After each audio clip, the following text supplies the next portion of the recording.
There was a certain sort of civility in government at that time where people were not screaming at one another. They were hold hearings and asking definite questions, not making stump speeches about how awful one another is. And it's a totally different kind of venue today where you have people at one another's throats for partisan gain. More than 50 years after his role in the Senate's Watergate investigation, a veteran of North Carolina politics takes a look back at his career and how the political world has changed. From Boone to Belhaven, you're listening to the WUNC Politics Podcast. I'm Colin Campbell, Capitol Bureau Chief at WUNC News. This week, I'm sitting down with Rufus Edmisten. He recently turned 85, and he's had a long career in North Carolina, from working with U.S. Senator Sam Ervin on the Watergate investigation to serving as Attorney General and Secretary of State.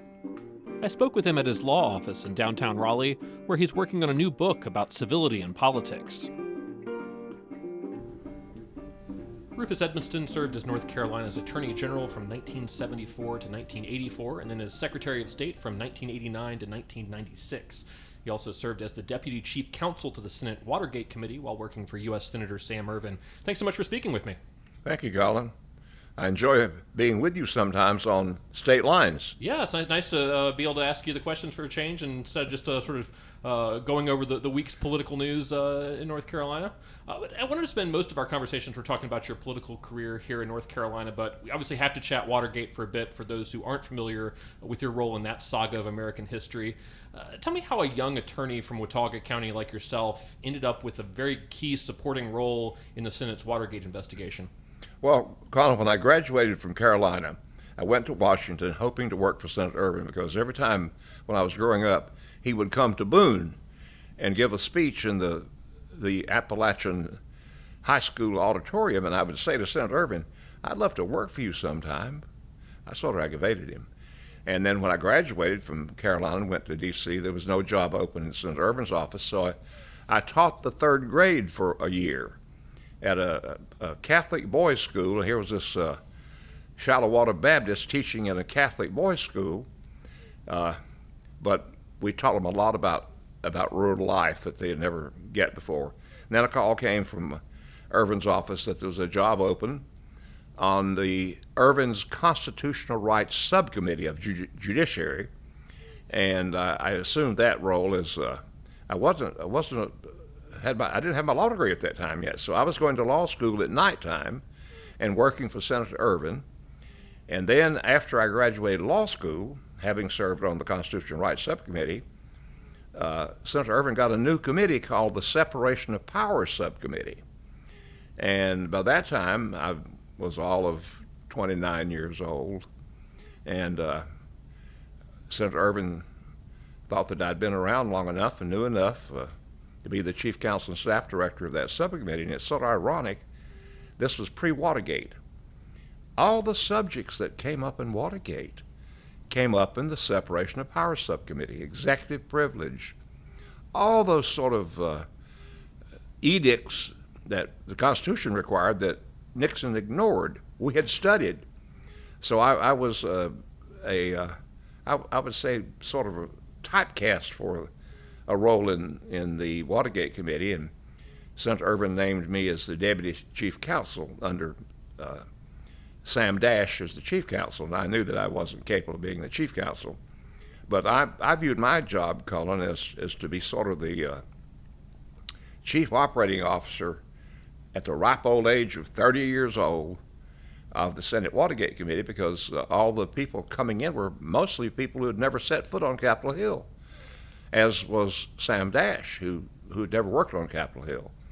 And it sort of worked out very well.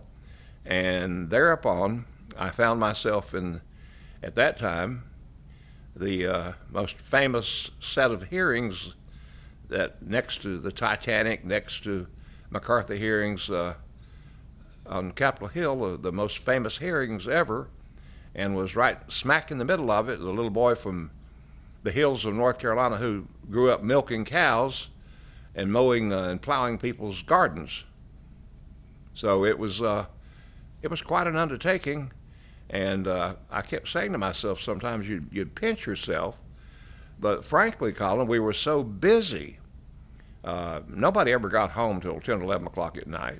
You were up very early because we put that committee together of over 100 people in a very short time. That's no little undertaking. Just to get space on Capitol Hill is miraculous. So I knew how to do that, though, because we had a man named Bill Cochran, who was from North Carolina, who was the chief counsel of the Senate Rules Committee under Senator Jordan.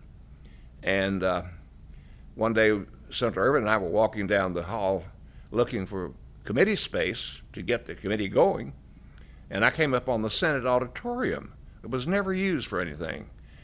And I said to Bill Cochran, I said, Bill, what about this? He said, you can't do that. You can't do that.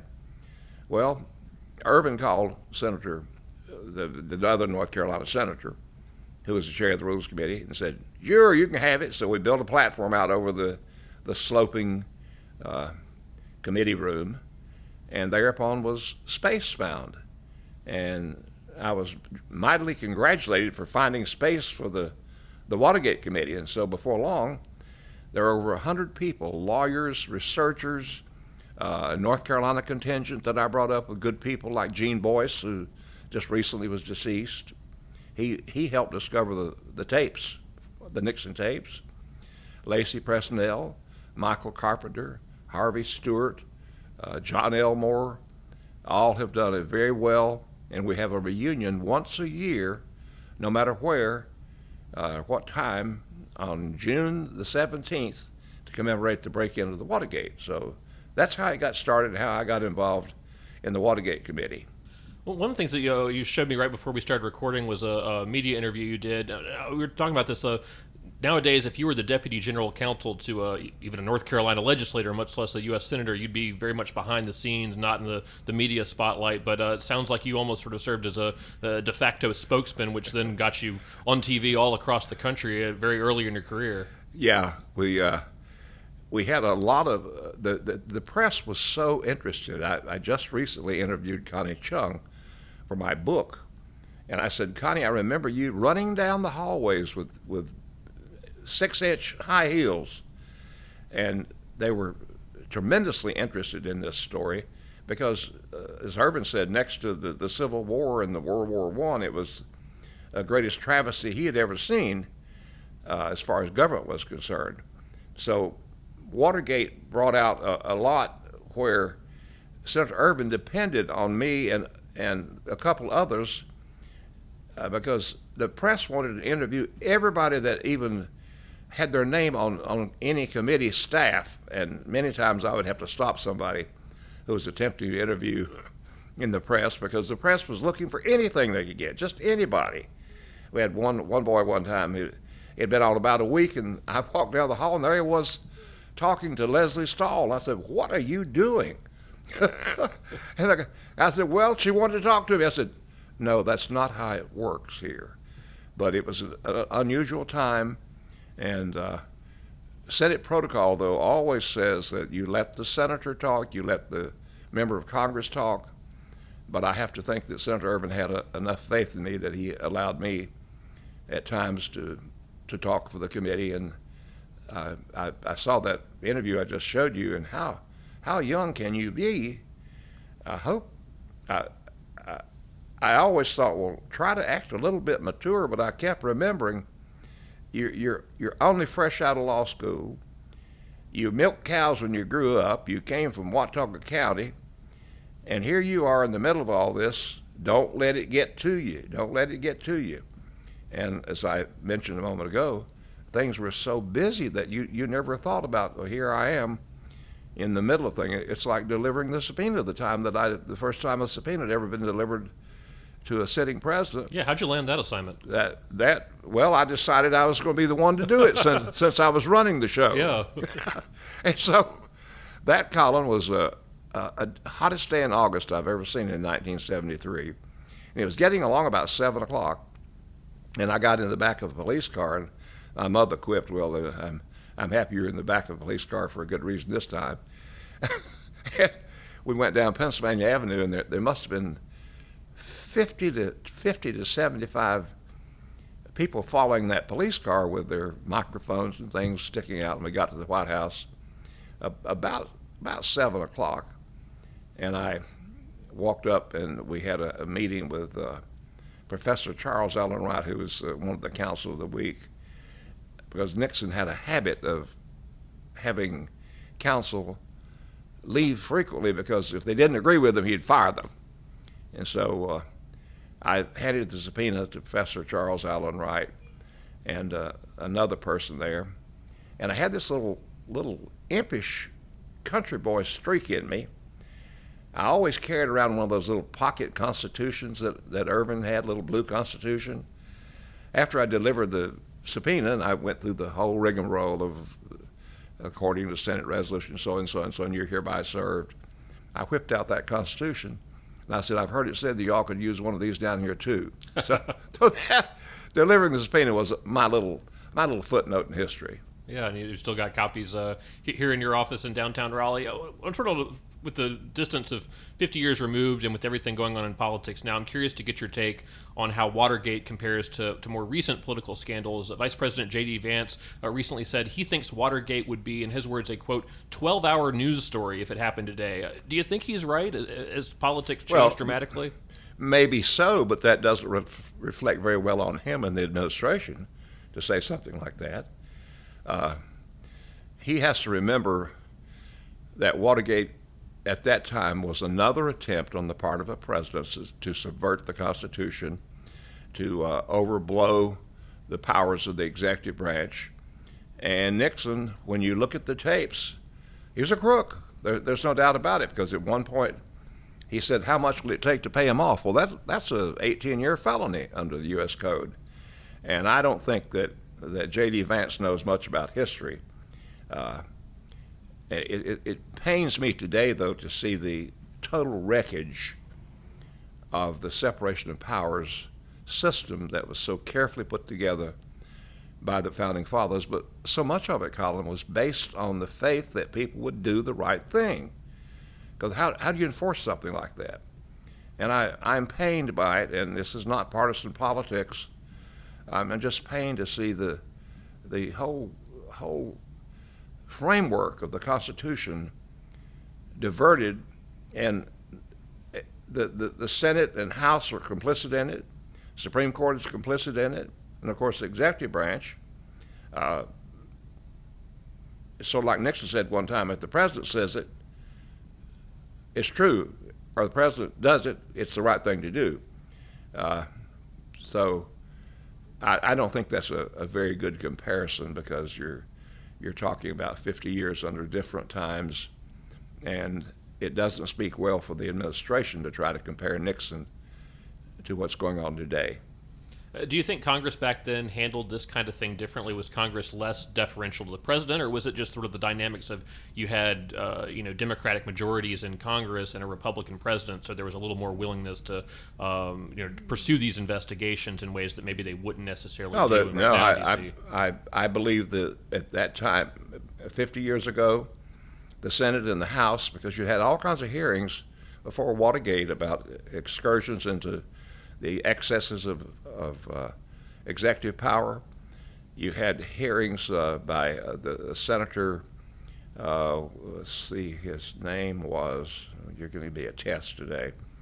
Lots of things were going on where the Congress, and especially the Senate, revered their place in the constitutional order. So this was happening when Johnson was president, too, to some degree. Totally. He didn't get his way all the time.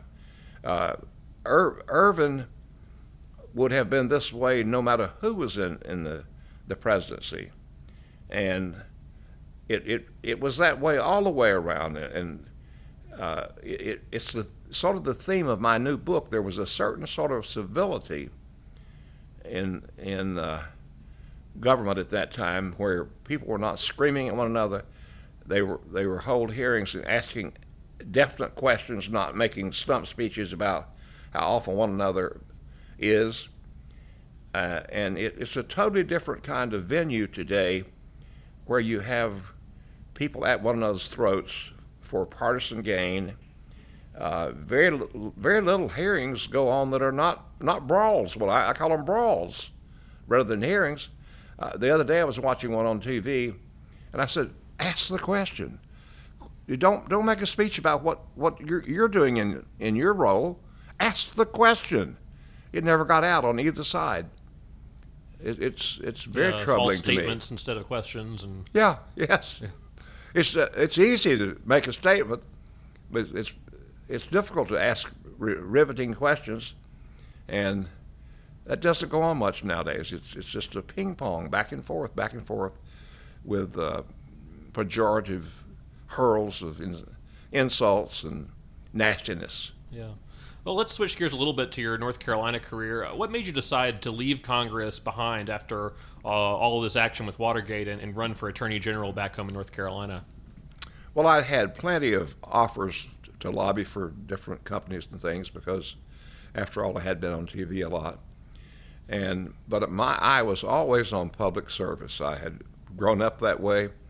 My father was that way, and my brothers were in public service. And I knew that Robert Morgan, the current Attorney General in 1974, was going to resign to prepare himself to run for U.S. Senate in Ervin's old seat. And I said, so this is the way to go about it. And when Robert Morgan resigned, Jim Holshouser was governor of North Carolina, another fellow person from Boone. And the way the law was written, when one of the Council of State offices became vacant, it was the duty of the current governor to appoint somebody to take that place. And he appointed a lawyer out of Charlotte named Jim Carson. That was along about in August of 1974. So I had to get the nomination of the party, and so there wasn't time for a primary. It was called the State Executive Committee, which had to pick a nominee. And there were 10 of us running. Oh, very famous names.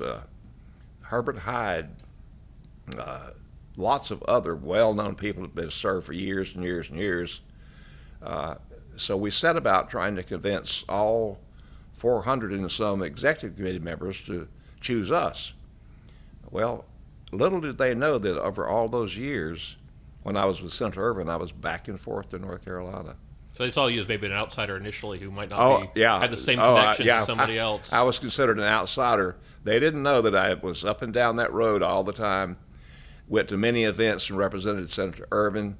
And so I took the list of the 400 plus executive committee members and put a big map up on the wall and wrote all their names on the wall of my little one-room campaign office, and put all their names on there, and lo and behold, I knew over half of them. I had run across them sometime.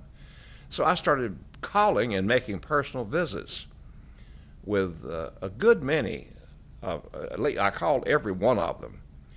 And the time came to vote at the Sir Walter Raleigh Hotel,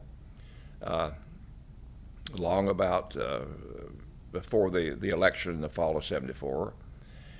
And it took almost all day long to go to the voting because it was structured so that folks that got few votes got dropped off.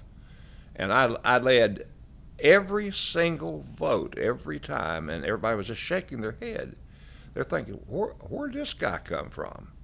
What in the world? Well, those are those times when I recall there was one committee member from Sanford, and I had met him one time before, and he told me about his daughter getting a pony. Well, this is 2 years later, and I called him to get his vote, and I said, how's that little girl of yours getting along with her pony? He said, you remember that? I said, oh yeah. One time there was another guy from Gaston County, and I went to contact him, and his wife said, he's out in the field plowing.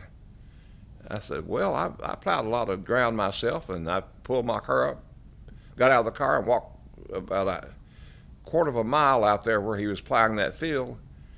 And I said, I want your vote. He said, well, somebody that walked through this field like this with a coat and tie on deserves my vote. You get my vote. So I outworked them, knew more people than they did, and that was a victory there with me becoming the nominee for Attorney General. Then I went on to beat Mr. Jim Carson from Charlotte in the election in 1974. Yeah, but he had the advantages of incumbency, and I believe I saw somewhere in the history books that at one point somebody leaked some information about taxes that you are late in paying or something, and perhaps that was Governor Holshouser's way of trying to help a Republican keep that seat. Well, it was when I was in D.C., the law required that you pay your taxes in Virginia, and so somebody had gone and rifled through my tax records, which was a felony in the Revenue Department under Mr. Howard Coble, who later Congressman Coble, right? Yeah. Howard Coble, the former member of Congress, who I held a grudge at for years, and later became very good friends with him, a fine gentleman. And I said, Howard, somebody in your department rumbled through my files and saw that I had paid my taxes in Virginia. Well, technically, I should have paid my taxes in Virginia and then asked for a North Carolina refund, or some sort of a very, very simple thing, which I failed to do, in which hundreds of other people in North Carolina, I was selected as the only one for the Revenue Department to say that you were. So I ended up paying a fine of about $50, and obviously it didn't impact the election because I won by about 65% of the vote. Yeah, it still won. So with 10 years in Attorney General, what do you see as sort of the big highlights of your time in that role? One of them is helping save the New River. That's a strange thing to say. I grew up on the New River. The headwaters began at the South Fork of the New River in Watauga County. And Appalachian Power Company decided they would dam up parts of Ashe, Allegheny, and on into Virginia and ruin thousands of acres of perfectly good farmland to send power to the Midwest. And I took umbrage of that, and I sued and sued and sued. And finally, we won the battle with the help of just lots and lots of wonderful people from Ashe and Watauga and people in Virginia. And we stopped it. And I consider that one of my crowning victories because it was so personal to me. And it was a good example of very bipartisan participation. Senator Ervin, Senator Helms was in on it, Governor Holshouser. We all pitched in and plowed together to save that New River. And I remember one time, it was Secretary of the Interior named Klepp. He had a designation under Clinton administration to make the New River wild and scenic, which capped it off as being saved. And I wanted to go get in my hand, that designation. So I arrived in Washington and went to the Interior Secretary's office about 11 o'clock and announced why I was there and that I had come to get the proclamation from the Interior Department. 12 o'clock came. Nobody came out. 1 o'clock came. 2 o'clock came, and I was getting very antsy, and the lady kept giving more excuses and more excuses. And I know good and well that man was just trying to make me squirm. And I said to myself, I am not leaving until I have that in my hands. And I told her, I said, look, you may shut this place down, but I'm not leaving here. You'll have to call somebody to come get me. I'm not budging. And finally, about 3:45, he came out and said, I'm sorry, I had business with the White House. And I thought, oh yeah, tell me another one, tell me a big one. But at least I got the proclamation in my hand and brought it back to North Carolina. So that's the saga of the New River. I was proud of that. Yeah, because that's now a pretty big recreation economic engine for both the Sparta, West Jefferson areas and then into southwestern Virginia where the river flows. Yes. And by the way, it's the second oldest river in the world, the only one that flows from south to north, little tidbits there. And another thing that I was very proud of in the Secretary of State's office, or Attorney General's office was trying to give victims of crimes some rights. I've fashioned some legislation that would make it so that you didn't put the victim on there and be torn up by defense attorneys on the stand, make it look like that the victim of a rape, for instance, was the offender. So we stopped a lot of that. I was also very proud of some of my environmental stuff. I think I helped clean up some rivers and things where I termed some of these offenses against nature as nuisances. That was a novel approach to environmental law. I termed them nuisances and got some junkyards cleaned up, got some people that were polluting the waters, injunctions against them. With the exception of Watergate, I find my years as Attorney General very rewarding because the people there were smart. On a lighter note from your Attorney General days, I'm curious how you ended up with the nickname of the singing Attorney General. I understand Loretta Lynn may have played a role in you getting this particular moniker. Oh, my. Well, when I grew up in the Three Forks Baptist Church, I loved to sing. And it just so happened that when I became elected in elective office, I didn't get to sing much in Washington, D.C. because it wasn't the venue to do that. Well, when I became Attorney General, we'd go places, there'd be a bluegrass band there, and I'd just strike up and sing with them. I'd sing Amazing Grace, and unfortunately, many times Honky Tonk Angel. And one time, Loretta Lynn came to town. I had known her before because she had her crew were real heavy-footed, and there were times I helped them out with a speeding ticket. And she came to Dorton Arena, she and Conway Twitty. And I contacted Loretta, and I said, Loretta, I would love to sing with you. Well, she said, sure. And she suggested the song, Hey, Hey, Good Looking, an old Hank Williams song, What You Got Cooking? I practiced that thing for about 2 weeks. And Colin, I got up there on stage, and for the first time in my history, I froze dead with thousands of people out there in the audience during the state fair. And that old gal, she said, okay, honey, let me help you a little bit. She started out with it. And then I tore it loose and just broke it apart. I let them have a good one. And I was so thrilled that I had sung with Loretta Lynn and Conway Twitty. And I drove him she got on her bus and he wanted to go to the airport. So my staff and I drove him to the airport. And that man smoked probably a half a pack of cigarettes. I now know why he had that gravelly voice. He just smoked a half a pack of cigarettes between Dorton Arena and the airport. Yeah. But that's my Loretta. I've got a picture of it in that book over there. I've got some mighty good albums that I'm giving to the University of North Carolina.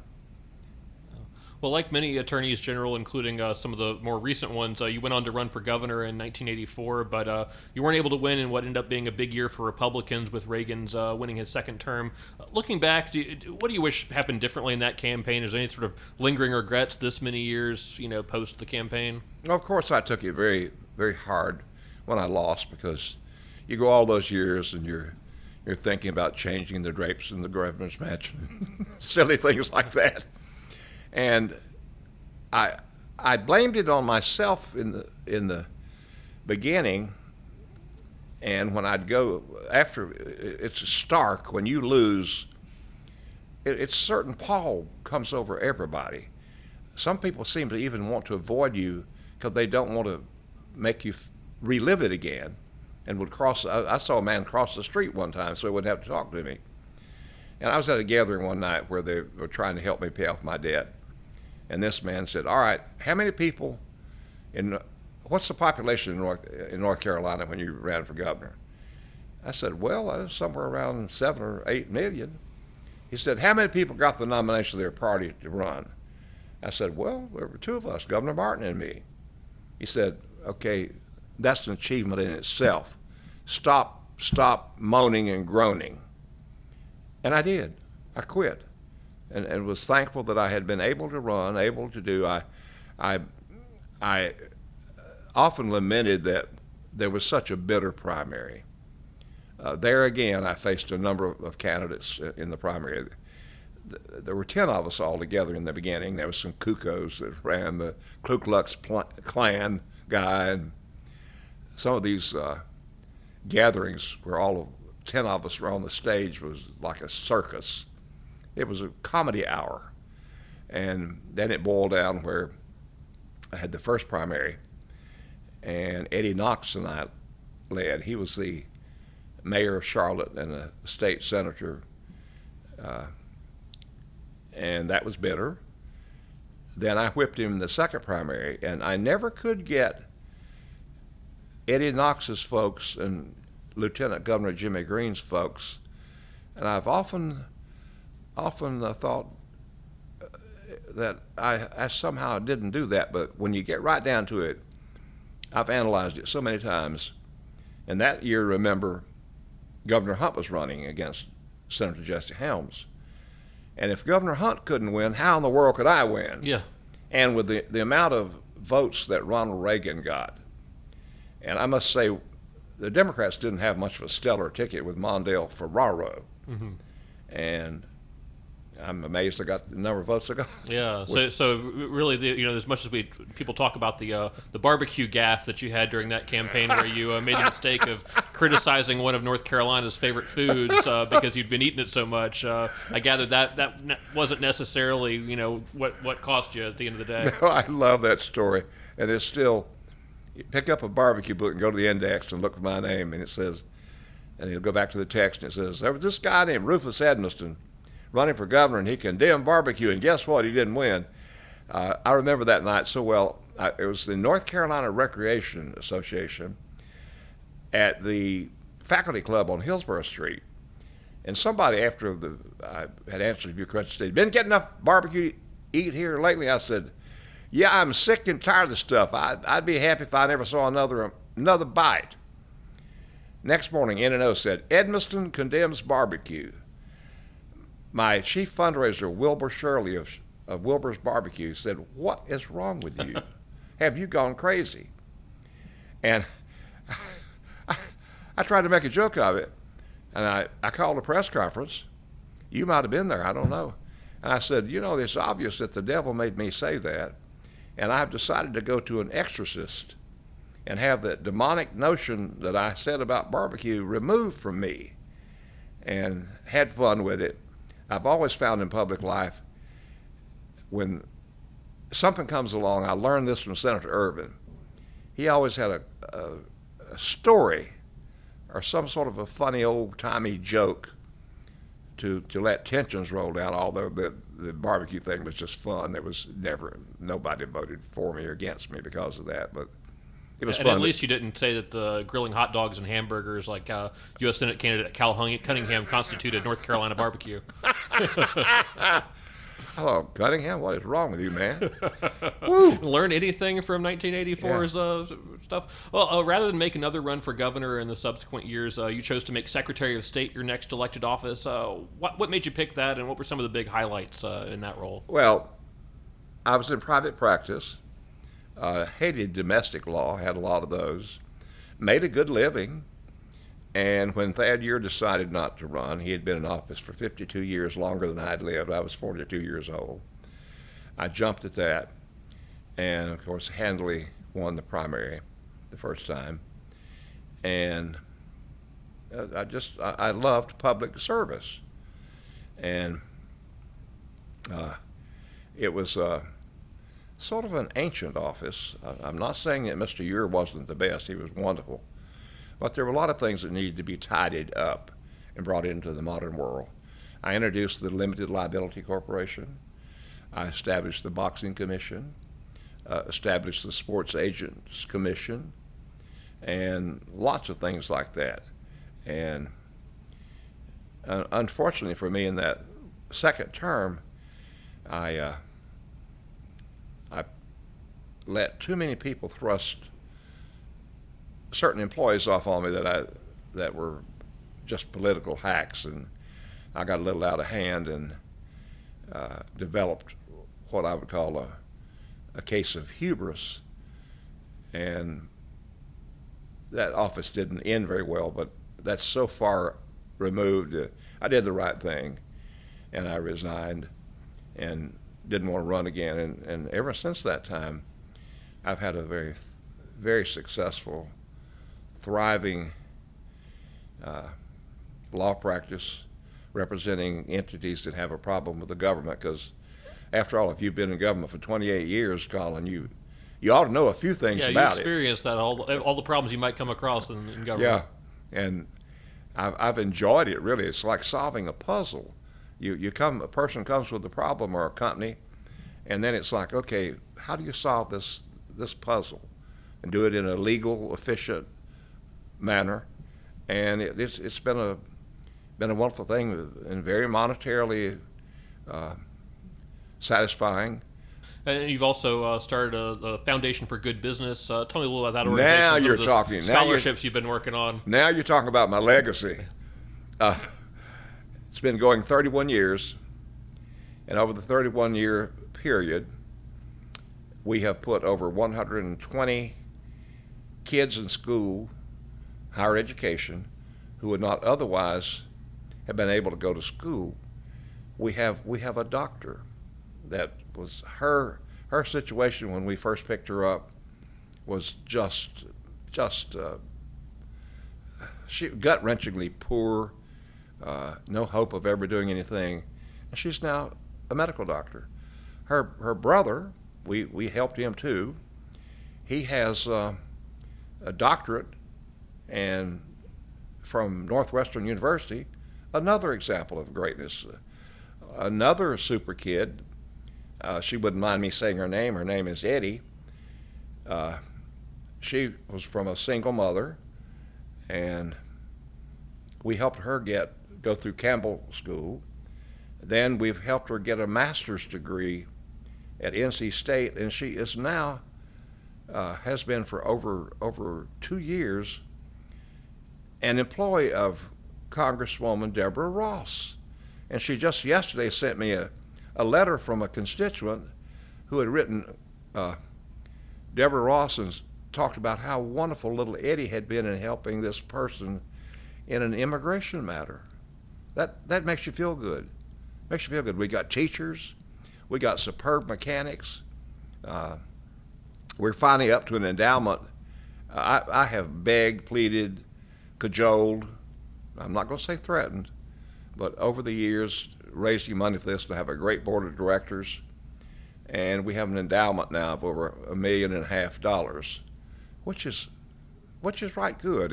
It's not a big one. It's not a Duke Foundation or anything like that, but that is the thing I'm the most proud of.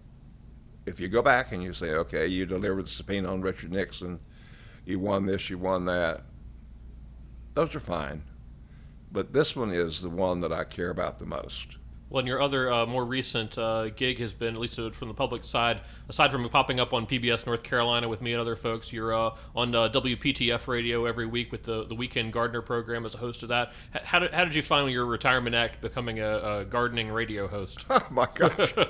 Well, when I grew up, we were on a farm. My mama was the church flower lady. And I used a little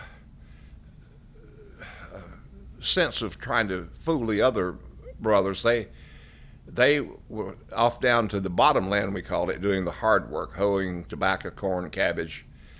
And I would beg Mama to let me help her in the garden, the flower garden. And I remember every Saturday night, she'd go down to the church and put the flowers up. I'd go with her. And she never drove. And I got to an age where I could drive her. And she put it on this table called In Remembrance of Me. And I got my love of gardening. And one time, 20-some years ago, Mike Raleigh who had interviewed me many times. Yeah, he's a longtime host at WPTF. Yeah, right. Said, I hear you're a gardener. I said, well, yeah, I love to garden. He said, well, come on, go my show one time. And it was supposed to be a one-time gig. Well, he said, what about next week? I said, well, okay. Well, it soon settled in, and I haven't missed one.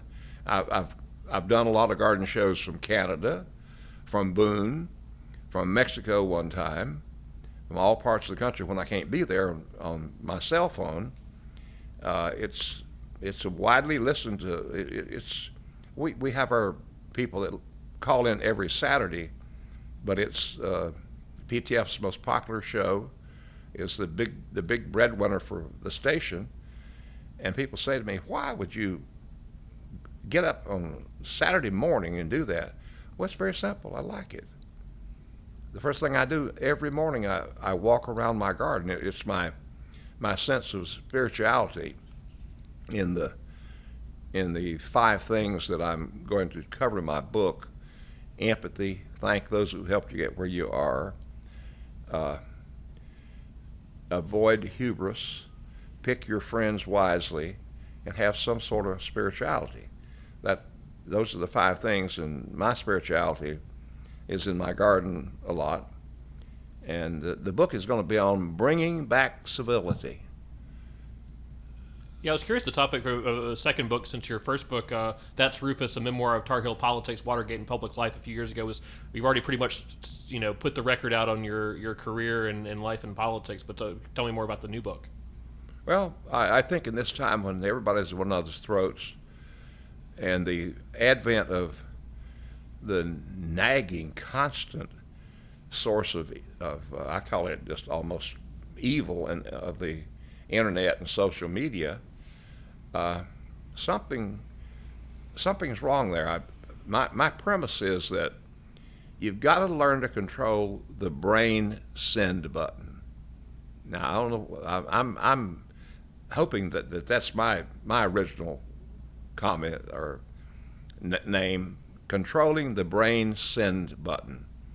And those things that I just mentioned to you, you can individually do every day, and you don't really have to like someone to be civil.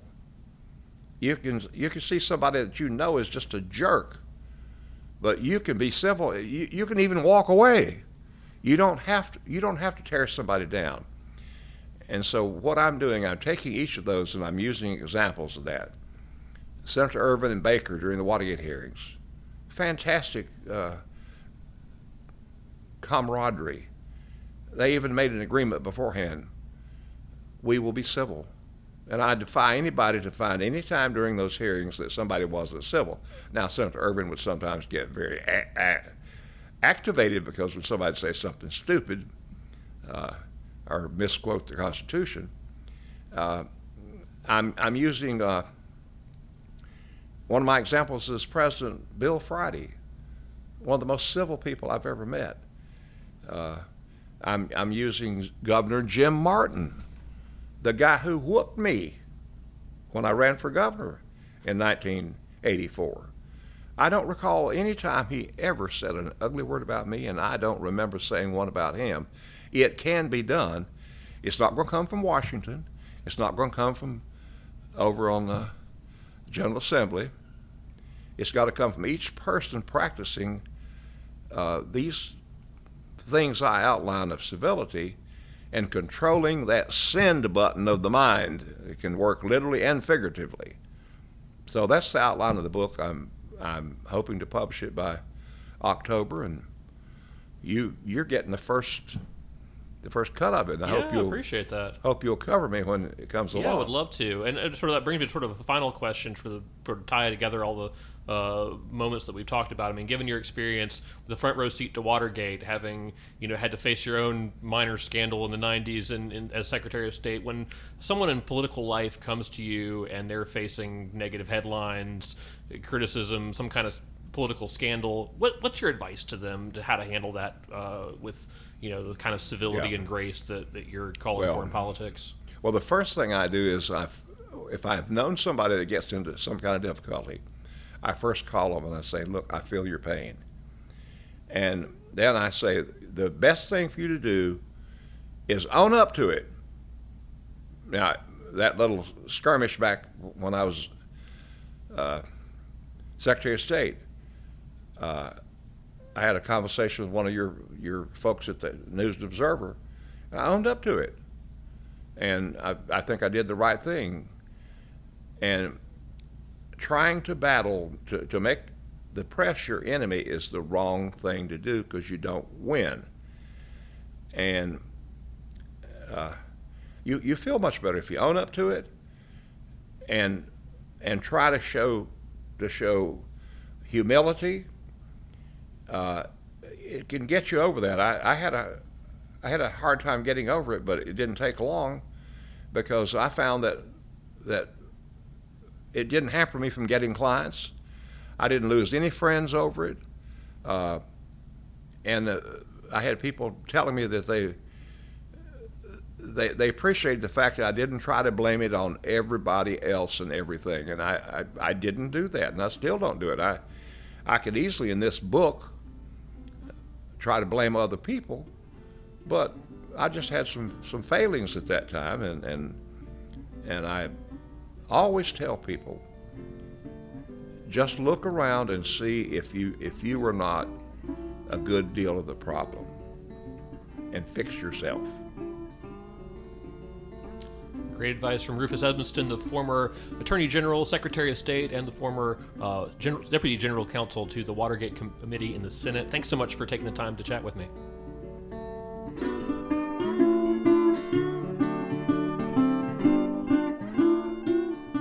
And that's it for this week's episode. If you have any feedback on the podcast or ideas for future topics, feel free to reach out to me. I'm on Blue Sky and X at Raleigh Reporter, or you can contact me through our website, WUNC.org. And a quick programming note, the Politics Podcast will take a bit of a break in August, but we'll be back later in the month with more episodes. I'm Colin Campbell. Thanks for listening.